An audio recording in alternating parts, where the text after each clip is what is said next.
కర్నూలు నగరంలో ఆంధ్రప్రదేశ్ రెడ్డి సంక్షేమ సంఘం ఉమ్మడి కర్నూలు జిల్లా కార్యవర్గ సమావేశం ఘనంగా జరిగింది. బైరెడ్డి ఫంక్షన్ హాల్లో నిర్వహించిన ఈ సమావేశానికి రాష్ట్ర జిల్లా స్థాయి నేతలు పెద్ద ఎత్తున హాజరయ్యారు.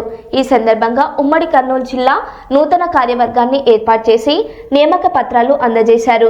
రెడ్డి జాతి ఐక్యత సంఘ బలోపేతం లక్ష్యంగా సమిష్టిగా పనిచేయాలని నాయకులు పిలుపునిచ్చారు.